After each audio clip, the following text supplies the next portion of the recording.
Some people will say to me when I ask them, sex is so important, like I'll die without it. Now, that sounds possibly a bit dramatic because you wouldn't, technically. You die without food and water, right? But that's how important it is, okay? So clearly it means something very significant. And then they might be with someone who says, nah, that's just not that important. Nobody's right or wrong. It's about who you're choosing to do life with and how are you going to manage this difference, right? Hello and welcome to the Parenthood Pod. I'm your host, Leonie Akidinor, and every week I will bring you conversations that aim to smash the stigma on struggles we face as parents. This segment is The Vault, where we ask you, our community, what is keeping you up at night?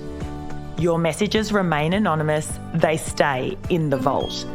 To submit your confession, click on the link in the show notes. Welcome to the show. Hi everyone, welcome to another episode of The Vault. Today we have a really raw confession from a dad regarding the lack of intimacy in his relationship, and I certainly didn't feel qualified to tackle this one alone, so I have brought on our expert guest, Naomi Hutchings. So Naomi, welcome. Thank you. Thanks for having me. Yeah, so for those listening, Naomi is a clinical sexologist and relationship counsellor with over 17 years of experience working with couples, families and individuals. So very qualified, I think, to provide a few tips and tricks around this particular confession. All right, so for those listening, we're going to cut straight to the confession now. My partner and I have been in a relationship for 10 years and have a 6-year-old daughter.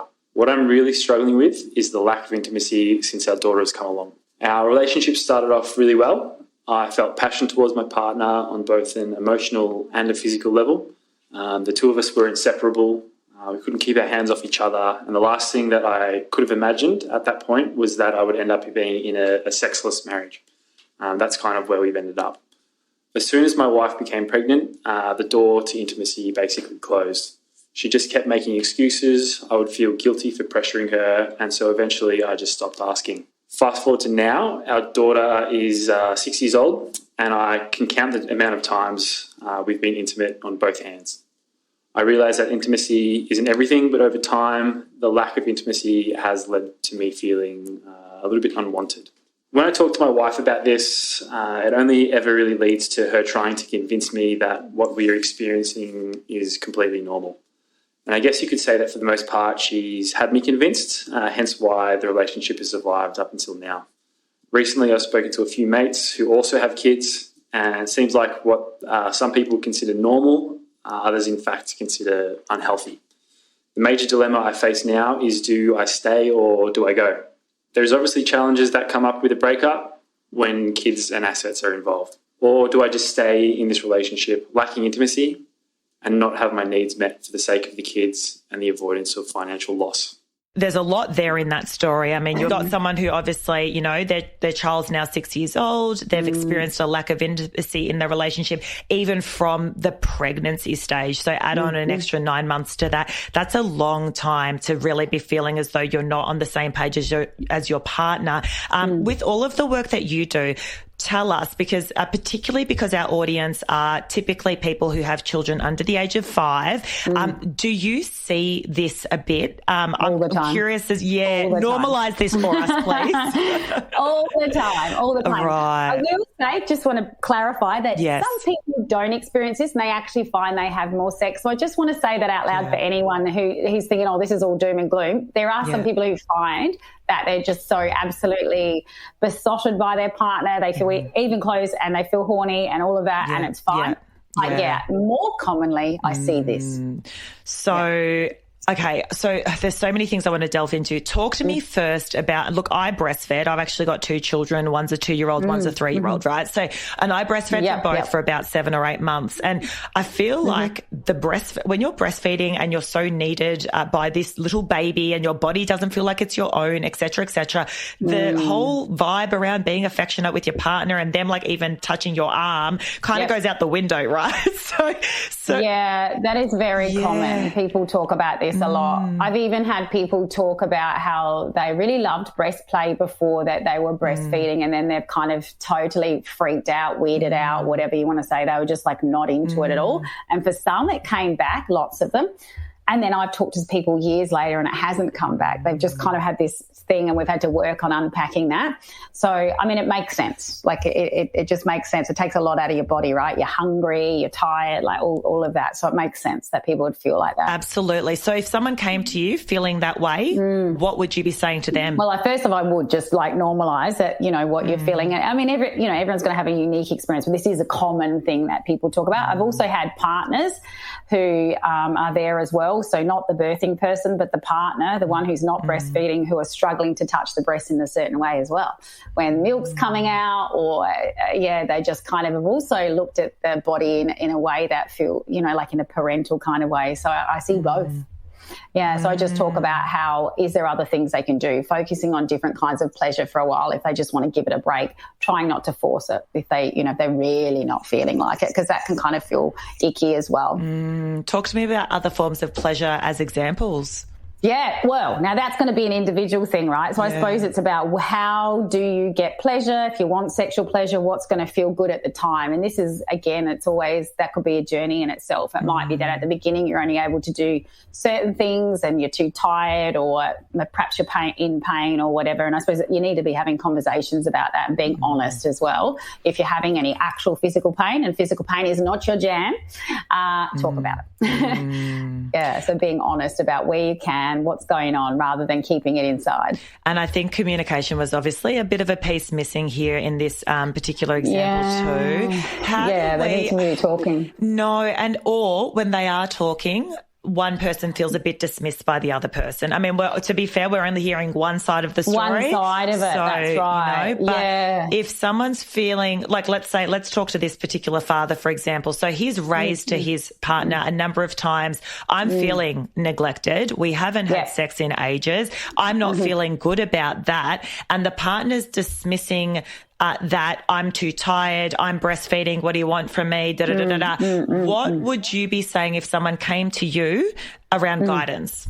Yeah, look, I mean, there's so much here that I would unpack. I've got so many questions because I'm just looking because I've got a little snapshot of what was said so I can remind myself. But I noticed that one thing that sort of sticks out to me is that he mentions that he feels like some sort of perverted sexaholic. And I know that that's a common thing when I've got the person who wants more sex saying that. They're kind of almost ashamed of it. Yeah. And I think it's important to acknowledge that everybody just has different, they experience their arousal differently, they experience their desire differently, to acknowledge that. But obviously we can't make anyone have sex if they don't want to have sex. But the fact that you want it, there's nothing wrong with that, that you actually feel like more sex than your partner.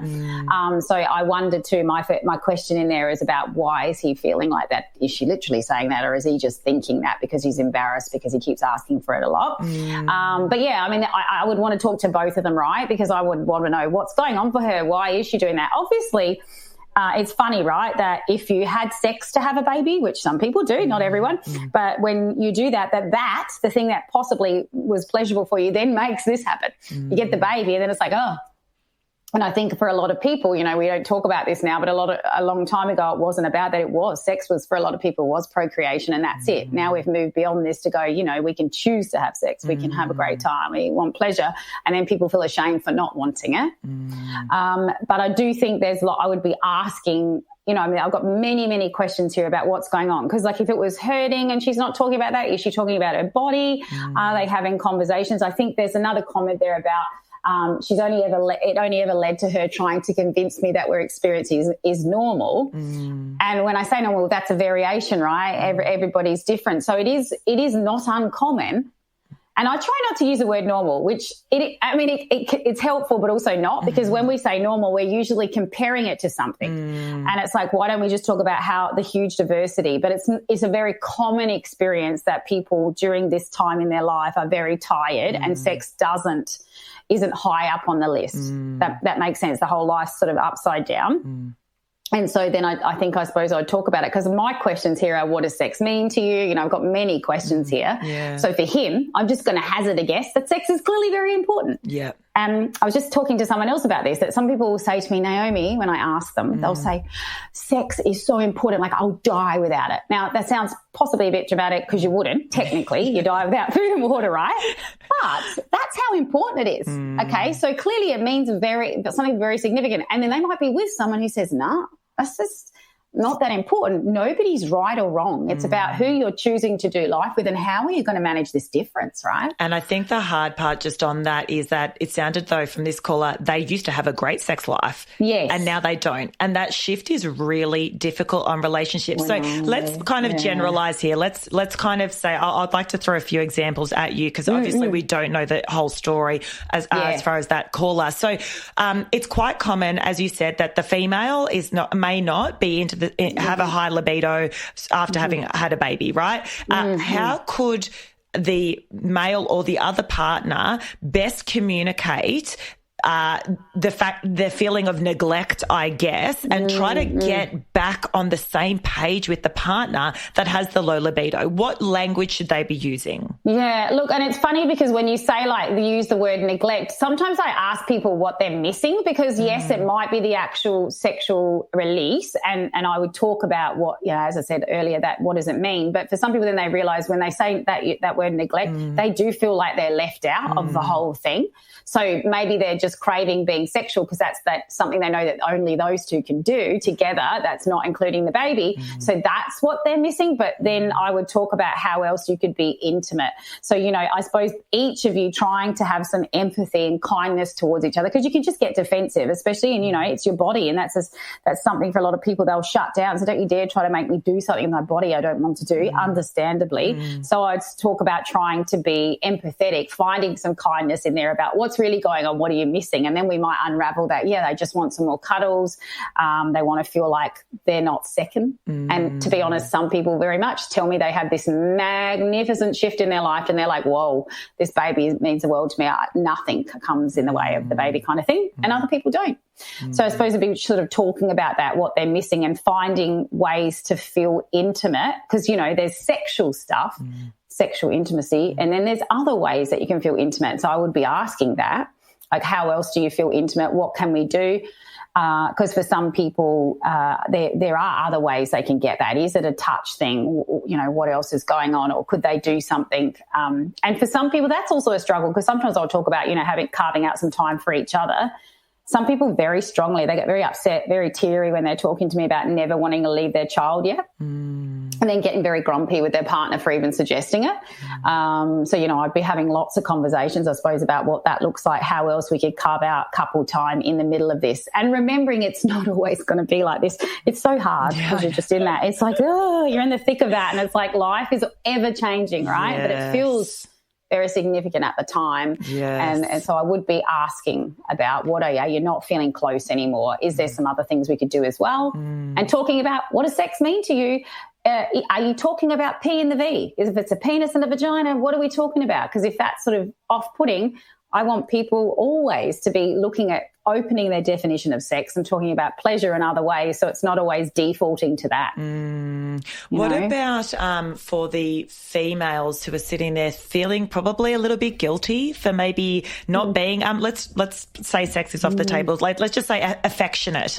They're not feeling overly affectionate towards their partners. They're exhausted, they're over it, they're just trying to do the best they can to bring up this little child, but they also don't want to damage their relationship and they're seeing it starting to get damaged. Guidance for them. I do feel like I wish people would be just simply less harsh on themselves and just remember that we are constantly in the meantime. Life is constantly moving, but it can feel scary because, again, I use these examples all the time. There are many other things in life.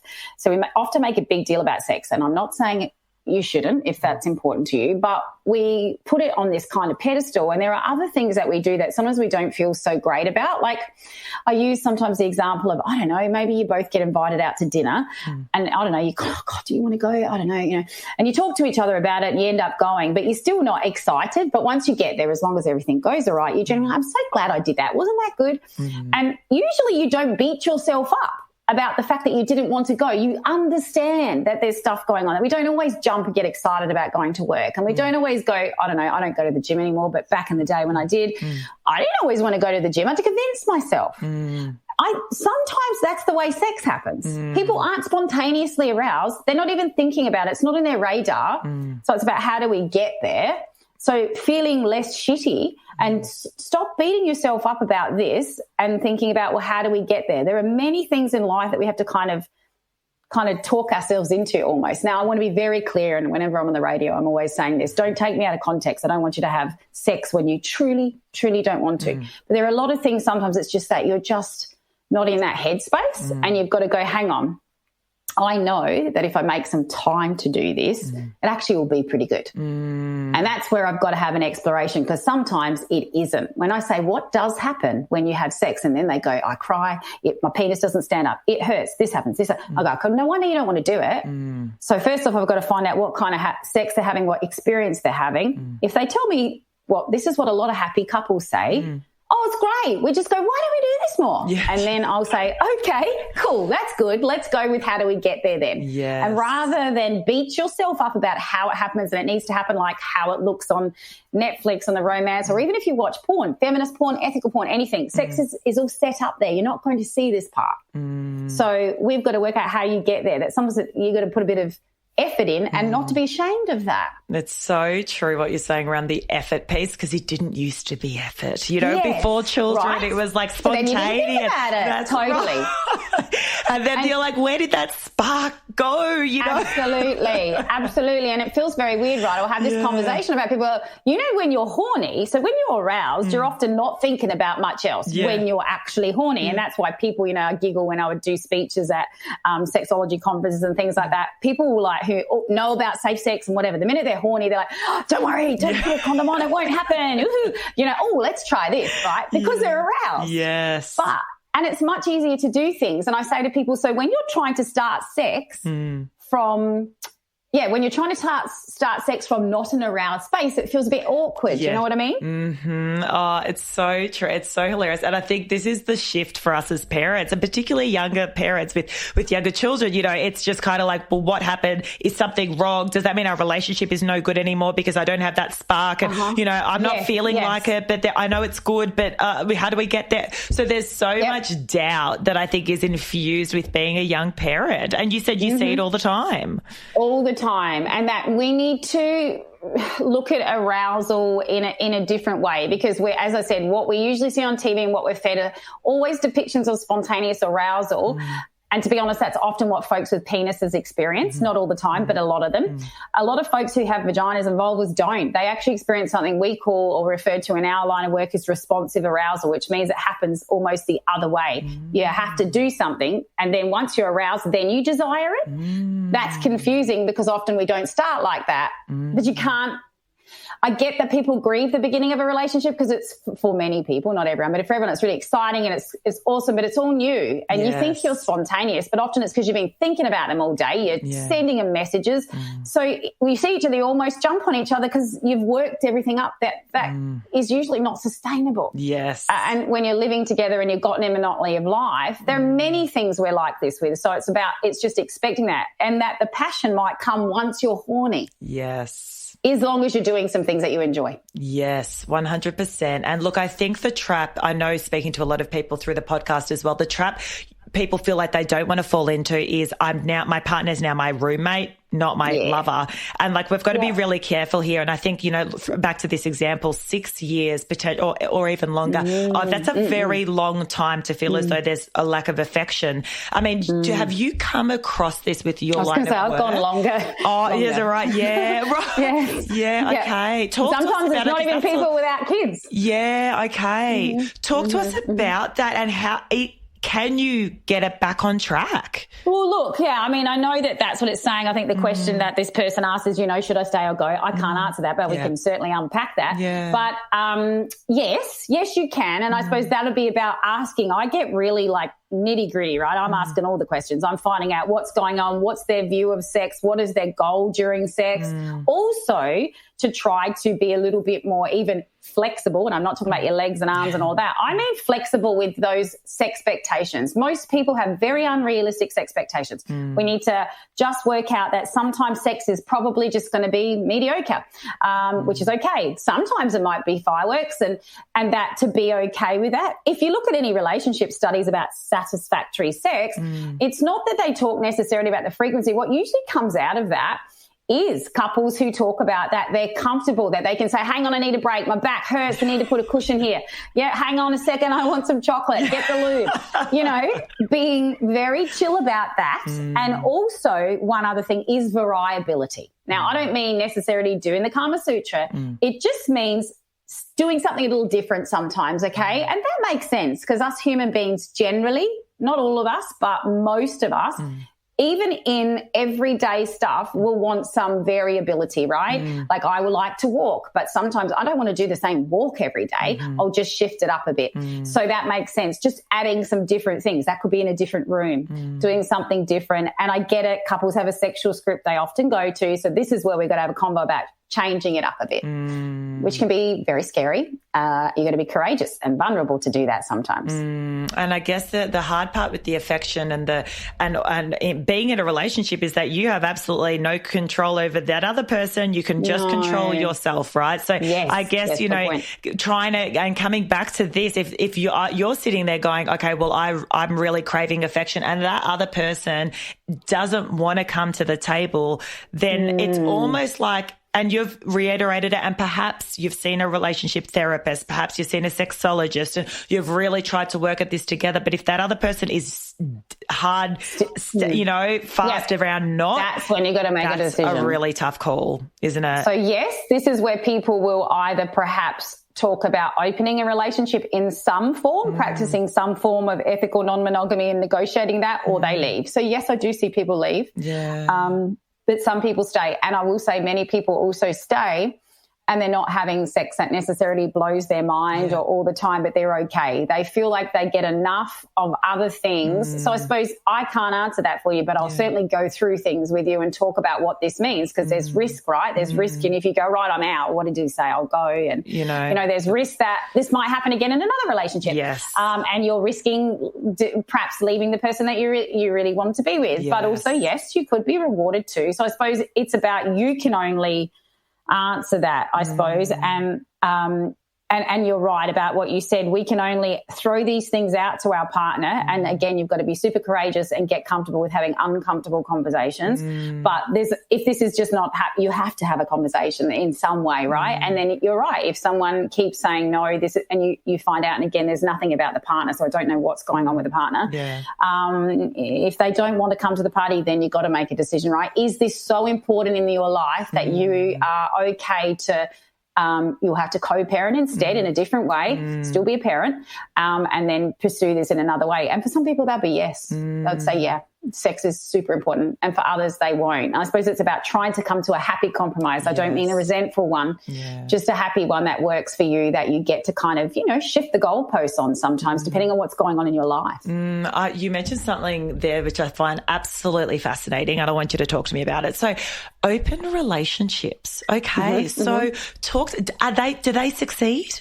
Tell me about them. Of course. Is that right? Yeah, look, and when I say open, I suppose for anyone who's listening, there's a multitude of ways that people do that. So, folks talk about polyamorous, which is usually, just talking about having more than one partner that they love. But I'll just use the term ethical non-monogamy, which is another way. So basically it means you're just not monogamous, okay? So it means, and every couple or throuple I work with, quads, they work that out. They work out what works for them. So, for some people, the open relationship just means they've got this thing where they go, if you're away and you want to kiss someone, you want to do it, you do it. I don't want to hear about it. And that's it. That's their open relationship.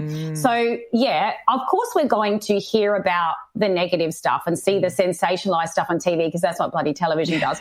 But in fact, monogamous relationships break up all the time and they don't work either. And I think, yes, some do. And some people thrive in monogamy.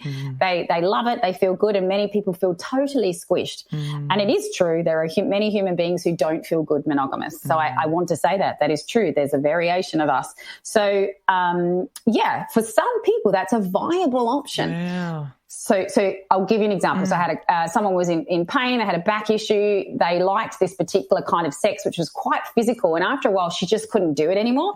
So they came up with a thing of they would have their particular kind of sex. And once a month, he went to a sex worker. That was his thing, who knew how to do that particular thing they liked. I've got other people who have a friend or a person that they go away with and do just that with. But, and that was about a physical thing.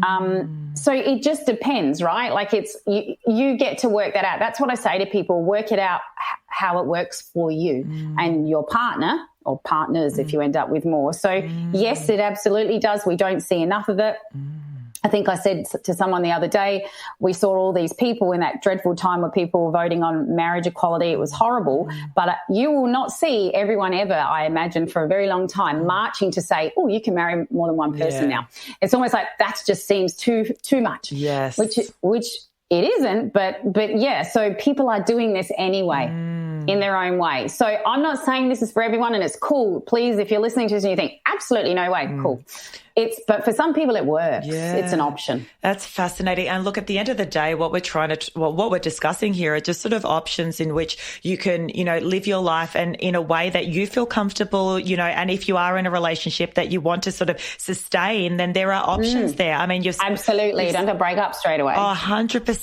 And look, for those listening, particularly us parents who, may be feeling like it's all a bit much and we've got toddlers and we're trying to, reconnect with our partner. I think I want to consolidate some of your tips here. So you sort of said change it up in the bedroom. That's one. What is? I mean, I know toys can be an option for some people. What are some other tools that they could use? Well, yeah, I suppose it's just variability in talking about that. So I was saying sometimes people just go to what they know. I'll touch it here, there, do that, and I know you'll get off kind of thing. Yeah. So talking about that, and I suppose you may need to, if you haven't done it before, this is where you may need to have a conversation about what else would you like to do. I get couples sometimes to do a fun game. I say to them, please, you have to start this with no judgment, all right? Even if you're actually going, oh my God, I want you to keep that to yourself. This is not what it's about. And then you do this like traffic light thing where you've got green light, the amber, the orange in the middle, and then the red light. And you start writing things down, whether that be like literal, as in actual behaviors or fantasies or whatever in the green that you've ever thought of or you're already doing. In the middle, you've got some stuff like maybe you're thinking about, you're not sure. And the red's like, hell no way, I'm never doing that. And come together and talk about it, because there might be stuff that sometimes can be a fun thing to do. I've had people say to me, oh God, he actually does have breaks. I'm like, yeah, okay. So that can just be something, or having a conversation about that. And as you mentioned, toys can be very helpful. And I try to say to people, stop thinking about them as competition, which sometimes, I'll be honest, usually people with penises have said this to me. It's not about that. They're enhancers. They're very good because other than needing to be recharged or batteries, they're not going to run out. They're not going to get a crampy tongue, finger, hand, whatever. And they're very good at getting blood going in the vulva and the area, the clitoris, all of that whole area. Also great for penises too, can be helpful. So, they're just handy to have if you're wanting and you've only got a very short time and you want to get there quicker. They're quite reliable for that, but also just to bring a bit of variety. And variety could mean anything, because everyone who's listening to me, for someone, variety is having sex on their knees, and for someone else it is like, getting the ropes out and do you know what I mean? Like everybody's different. Absolutely. So completely up to you. And yeah. So maybe you're co-sleeping, right? So with your kids. So maybe go to another room, like just change it up sometimes is what we know people talk about, and that makes sense. Just like you wouldn't, most of us don't want to eat the same food every day. Yeah, and look for those windows of time, and that may be during the day. It may be when you've got a tiny minute to yourself. Like it's not always going to be the sexy time that you had previously. No, your time frame. And then I know a lot of folks with vulvas and clitorises take a very long, what they think is a very long time to get aroused, and I want to acknowledge that because it's true. Sometimes it can take quite a while. So that the thought of putting time aside can seem scary. So that's why sometimes bringing those things in around this time can help push that a bit if you really are short on time, which I imagine you are a lot of the time. Yeah, absolutely. No, I think that's been great. So for that caller who called in, look, it sounds as though there's probably a little bit of soul searching that you have to do yourself, a bit of communication work with your partner, lean on the professionals here. If you really do feel like you're out of your depth, I mean, that's what they're here for. And in the meantime, I guess, we've spoken about it, lots of different facets of pleasure and sort of incorporating that into our daily lives. Anything else you wanted to sort of add to round that out? out. Yeah, like I said, trying to just bring some fun too, because it can feel a bit, so, especially during COVID when I was working with couples and they couldn't really go out. But, I had couples, Wednesday night was their puzzle night and they were just doing silly things, trying to just, because they couldn't leave the house. And for some people, they can leave the house now, but they don't want to because they, maybe don't have any other support, wouldn't trust anyone with their baby. Totally understand. That's cool. So it's like, what can you do? Have a picnic on the floor, or trying to do something fun, because we also know, when I mentioned before about variability around sexual things, also just in general, that's why at the beginning of a relationship, you're often doing things that maybe you've done before, but because it's new with that person, it's very exciting. Yes. That's why doing something a little different with your partner, making yourself a little awkward or whatever and having a giggle can also help that, because you're going a little bit out your comfort zone. You're like, really? We're sitting on the floor on a Wednesday night? And don't get me wrong, watching shows on Netflix and stuff, it's not necessarily a bad thing that people used to say, because sometimes couples have a special thing. They don't ever watch anything without it. They wait and they talk about it, and that can be lovely too. But we just talk about changing things up a bit can help even for that. And, like that 70s song, Afternoon Delight, they're talking about sex. You don't need to just have sex at night. Yes, absolutely. You learn that as a parent. Right? You take the time that you've got. And even if you don't have kids, honestly, sometimes people's bodies are better. Yeah. Often people go, are you kidding me? I always say this, why? I don't want to go to bed and make me do physical activity. I'm exhausted. Yes. So try it at something else. That's it. No, I love it. Thank you so much, Naomi, for your expertise. I'd love you to let us know how people can find out more about you.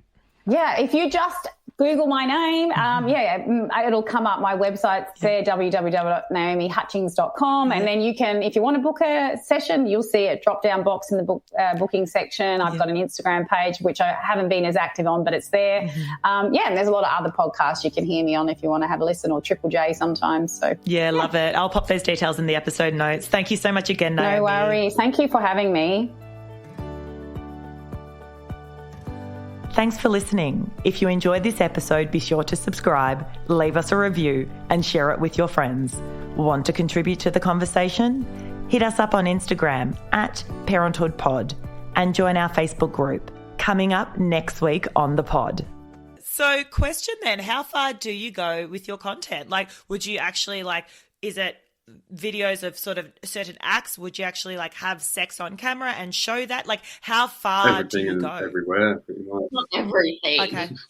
Until next time. Thanks for listening. The Parenthood Podcast would like to acknowledge the traditional owners of the land we produce on, the land of the Wurundjeri people. We pay respect to their elders, past, present, and emerging.